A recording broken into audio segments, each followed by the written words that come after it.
In this video, I'm going to show you my home inventory spreadsheets and explain why I set them up to begin with. So I recently renewed my home contents insurance and I had the same level of cover for a while. Thought I should probably increase that, but I wasn't sure by how much. I was like, maybe I should just put like $2,000 or $3,000, it's just an estimate anyway. And then I was like, actually, I should probably itemize everything. I should go to each room, list out everything that I own, the value of what I paid, what it's worth now, and let's just see exactly how much my stuff is worth. So I was going to renew it at $25,000, and as you can see here, I actually calculate that I have about $35,000 worth of stuff. So I was going to underinsure myself by potentially $10,000, which is obviously not good. So I'm actually really glad that I created these spreadsheets, not only for insurance purposes, but it also flagged to me things that I was like, oh, I forgot I even had that. Like I could probably sell that.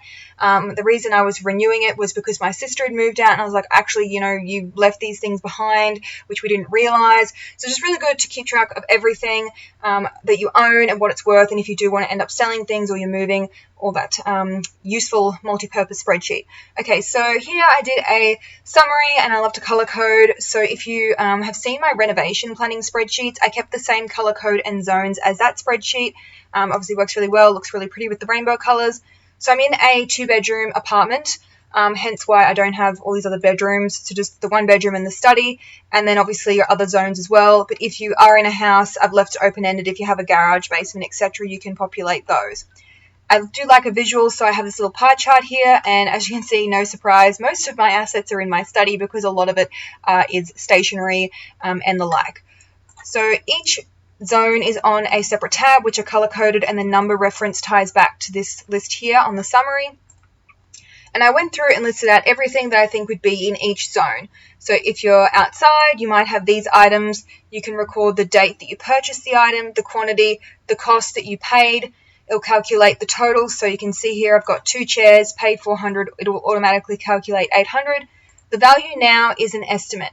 So put in what you think you could resell it for, maybe on like Facebook Marketplace or on eBay, or if it has no value, you can just put in a 0 there. And you can see that when you go through each of the tabs, you'll start to get a running total of what you paid versus what it's worth now. That's also important if you're looking at insurances, whether they're like replace like for like, or whether it's just, like replace with brand new. So other things to keep in mind, which I'll get to in a moment when I talk about the quote comparison.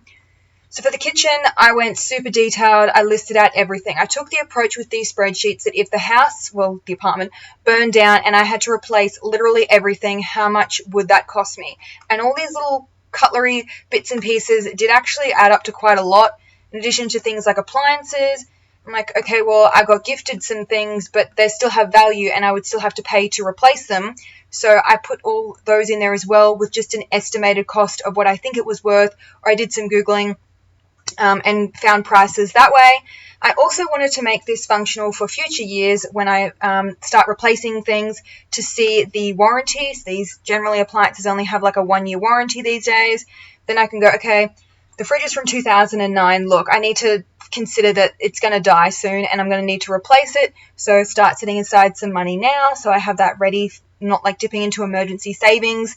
I'm aware that these expenses are coming up because these items are getting a bit old. And especially if you're buying things here and there, I was like, okay, when did I actually buy this item? And I was like, oh, it was actually like 3 years ago, and I thought it was only like a year ago. So it really helps, I think, to record when it was purchased and all the warranties and models and the serial numbers and all that stuff.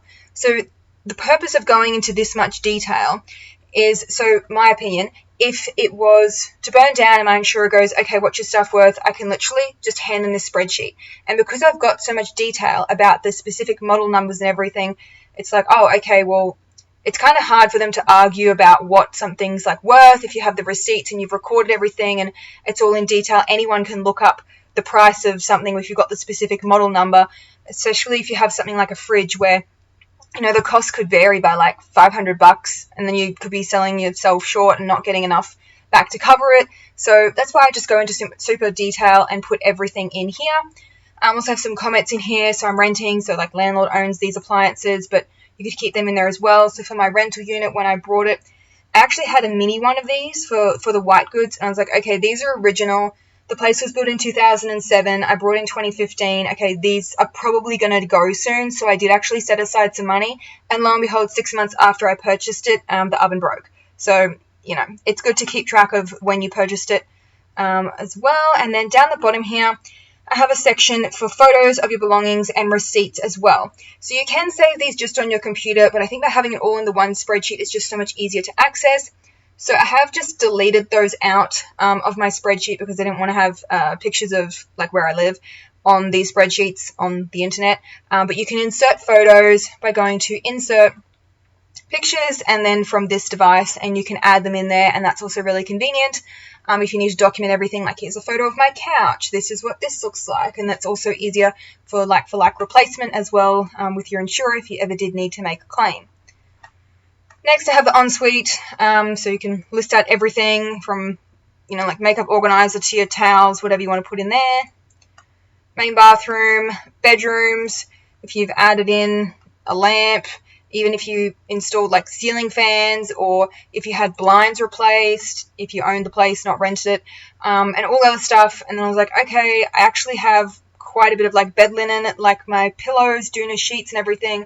That's $1,000 alone. To be honest, I thought it was like $500 that I'd paid, but I actually went digging through receipts and was like, okay, yeah, I've spent a bit on that kind of stuff.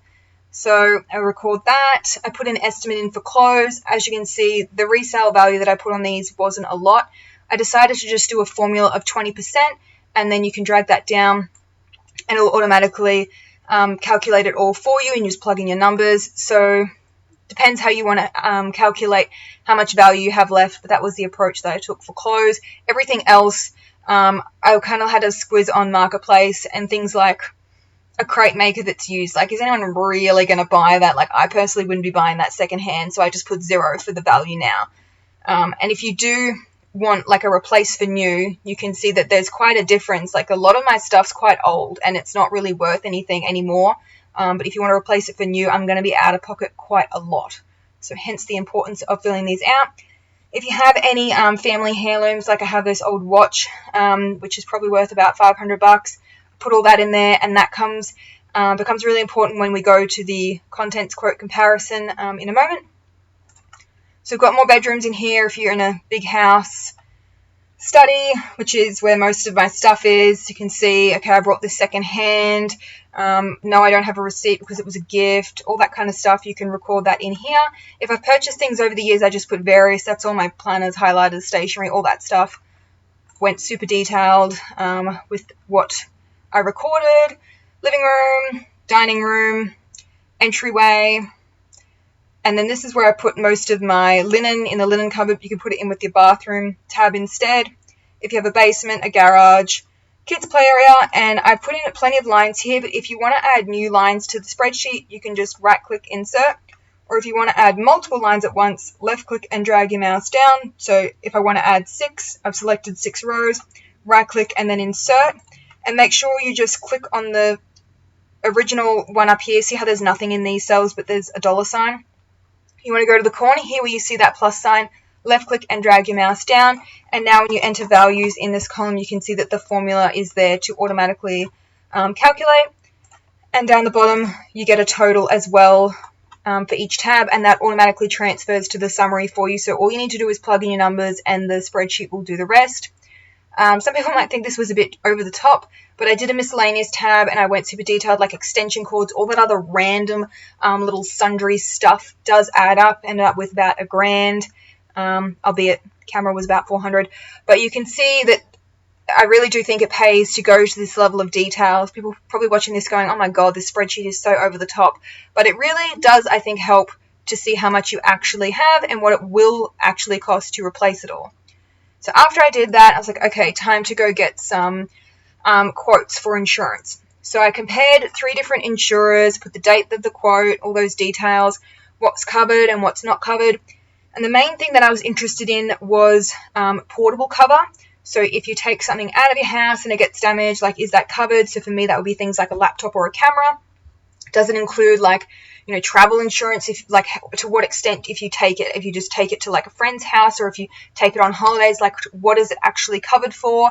Some other random things, like, does it cover if the tree falls on the house, like storm damage, all those kinds of things. You can see I put my comments over here as well. This one, I don't have 45 grand worth of stuff, but that was the minimum that they would let me cover, and that's why their premium is a little bit higher and the excess. And then you can go, okay, should I go with that one, or should I go something that's a bit cheaper? So I put all these in here with the extras as well. Usually you have to pay extra for the valuables, portables, accidental damage, all that stuff.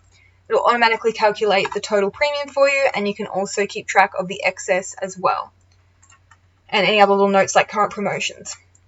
And then if you still are stuck on how to use the spreadsheets after we've gone through this video, I've just put some little comments on here on how you can use them and some little tips as well. So that is how I created my home inventory. You can see I put some other suggested uses. So if you want to make extra money, if you're dividing up assets, like your grandparent has passed away, or if your adult kids are moving out, like I think my parents would have really benefited from something like this, because we're all squabbling like, I want mum's mixer, and then someone's like, I want this item, and it's just easier, I think, if you had it on a spreadsheet and we go, okay, this was worth this, and keep it like equal. And then, like I was mentioning before, I think my fridge is going to go soon, so I can forecast what I need to set aside now. And if you're in a share house and people are not moving out at the same time, it's like, okay, what's actually mine that I'm taking with me? What does someone else own? So that's also helpful as well. And then, of course, for insurance purposes too. So I hope you found this video helpful. If you want to create your own home inventory spreadsheets, I'll have a link below to where you can grab a copy of these from my shop. If you have any comments, just let me know down below.